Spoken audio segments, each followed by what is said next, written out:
My name's Trevor Berrill. I've worked in renewable energy and energy efficiency for over 40 years now.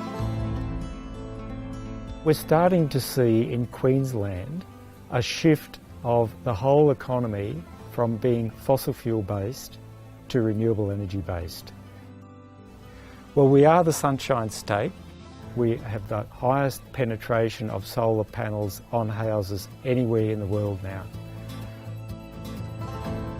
We've made our house as sustainable as we can.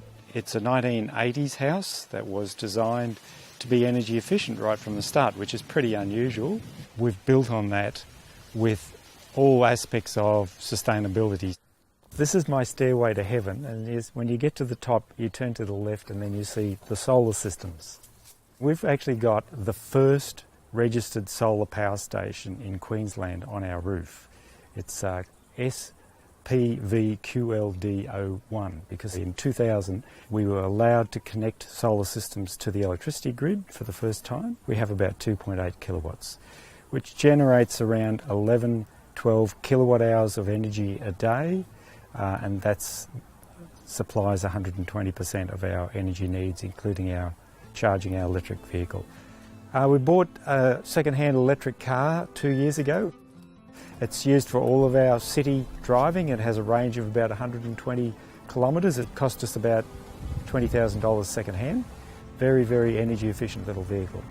I measure everything because I'm an engineer. I have to know exactly how much I'm using. So this is a kilowatt hour meter, an energy meter, which measures the energy used by the electric car.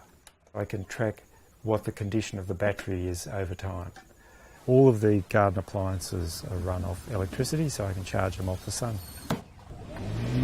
They're much, much cleaner, because any little petrol engine generally tends to be very polluting for the size of the motor. And I get a lot of comments from people when I'm mowing just how quiet the mower is. We also have a solar hot water system, 180 litre tank, but we find the small system more than adequate for our needs. And we collect a lot of our own rainwater, so we're providing about 50% of all of our water supply. These are the first flush water diverters here, and this is sized for the roof area. So this is 40 litres for 40 square metres of roof area, so that captures the first millimetre of rainfall. And then we have the option here of turning this little valve, and it automatically then just drains out under the fruit trees. So this is a second first flush diverter, and just below it is the grey water from the shower, and we can divert it into our garden. So we have the option of using that really important resource, which is shower water, particularly in dry periods when the tanks get low.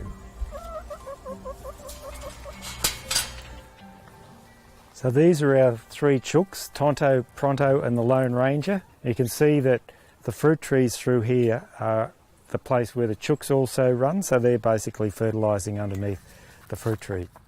So we've got the rotary compost bins, because that gets all the compost up off the ground and stops the rats from getting into it, and it helps to compost it fast.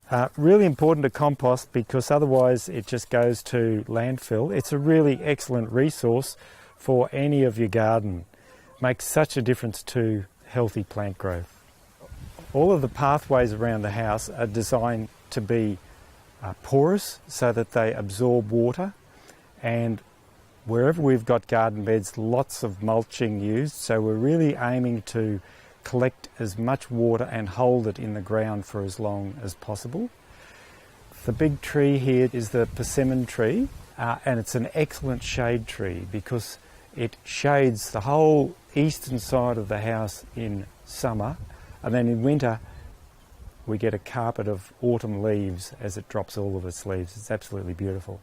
I highly recommend them. And of course the fruit is great for feeding the possums, which helps to stop them from eating some of our other fruit, like the avocados and grapefruit and jaboticabas and so on. Okay, this is the western side of the house, and you can see this house has got dark brick walls. These bricks heat up to almost 60 degrees C on a hot day, and we're going to have these walls rendered in a light colour in order to reflect that heat.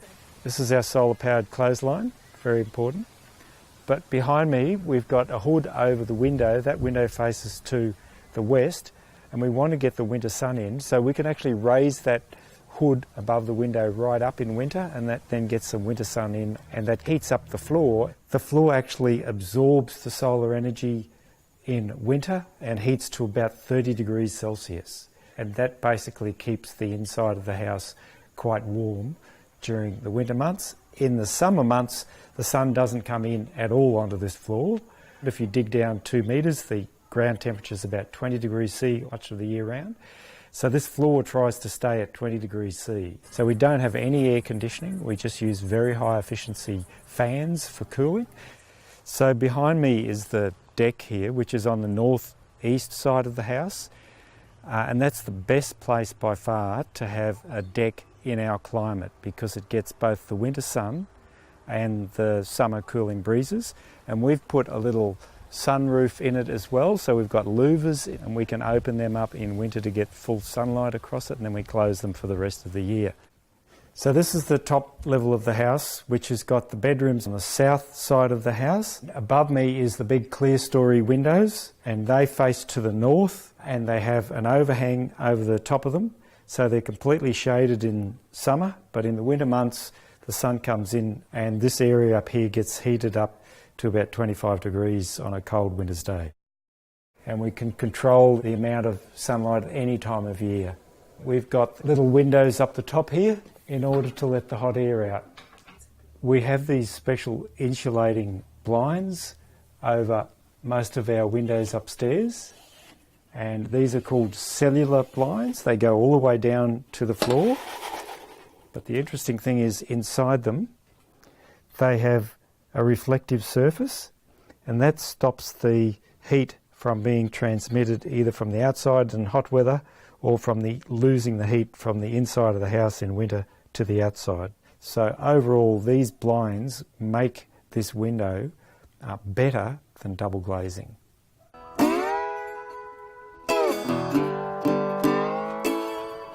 Well, humanity is facing some existential crises, and they are basically about the deterioration of the natural environment, which humans are dependent on. We've spent about $30,000 in our home on all the features, rainwater tanks, solar power and so on. We are saving about $4,000 a year in costs on electricity, gas and water. And that's like having money invested at about 12 to 13%.